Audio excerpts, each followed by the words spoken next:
بسم اللہ الرحمن الرحیم۔ حضرت عائشہ رضی اللہ عنہا سے روایت ہے، وہ کہتی ہیں کہ رسول اللہ صلی اللہ علیہ وسلم نے میں نے جہنم کو اس حال میں دیکھا کہ اس کا ایک حصہ دوسرے کو کھائے جا رہا تھا، اور عمرو بن عامر خزائی کو میں نے دیکھا کہ وہ اپنی آنتیں اس میں گھسیٹ رہا تھا، اور یہ وہی شخص ہے جس نے عرب میں سائبہ کی رسم جاری کی تھی۔ ناظرین، اس حدیث میں دہکتی ہوئی آگ کی تصویر ہے۔ اس طرح کے مشاہدات رسول اللہ صلی اللہ علیہ وسلم کو بالعموم رویا میں کرائے جاتے تھے۔ ان میں تمثیل کا طریقہ اختیار کیا جاتا ہے، یعنی مستقبل کے واقعات بھی اسی طرح ممثل کر کے دکھا دیے جاتے ہیں کہ گویا وہ اسی وقت ہو رہے ہیں۔ سائبہ کا مطلب یہ ہے کہ ہمارے اس زمانے میں جو مشرکانہ رسوم و بدعات اہل عرب نے اختیار کر رکھی ہیں، ان کا دین ابراہیمی سے کوئی تعلق نہیں۔ اللہ کے پیغمبر ہمیشہ توحید ہی کی دعوت دیتے رہے ہیں۔ ابراہیم علیہ السلام نے اپنی اولاد کو اسی عقیدے پر چھوڑا تھا، میں بھی اسی کی دعوت دے رہا ہوں۔ لہٰذا جو لوگ ان رسوم و بدعات کی تائید میں اپنے آبا کا حوالہ دیتے ہیں، انہیں معلوم ہونا چاہیے کہ اس معاملے میں ان کے اول آبا کی حیثیت ابراہیم علیہ السلام کو نہیں بلکہ عمرو بن عامر خزائی کو حاصل ہے، اور وہ جہنم کا ایندھن بن چکا ہے۔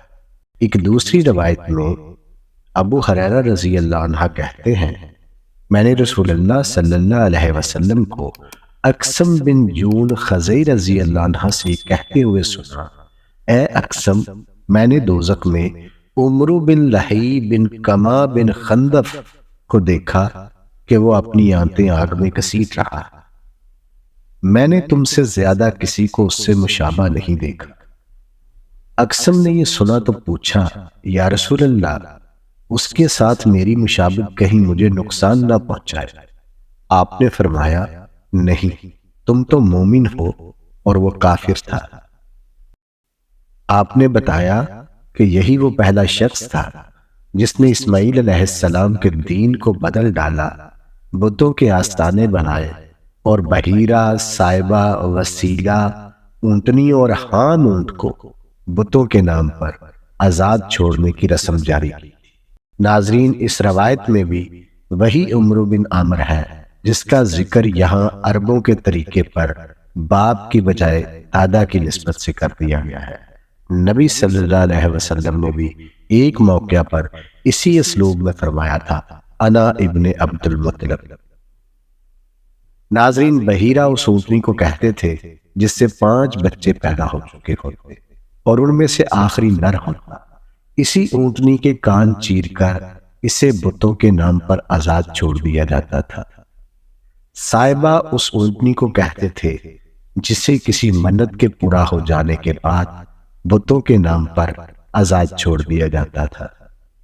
وسیلہ، بعض لوگ نظر مانتے تھے کہ بکری اگر نر جنے گی تو اسے بتوں کی حضور پیش کریں گے، اور اگر مادہ جنے گی تو اپنے پاس رکھیں گے۔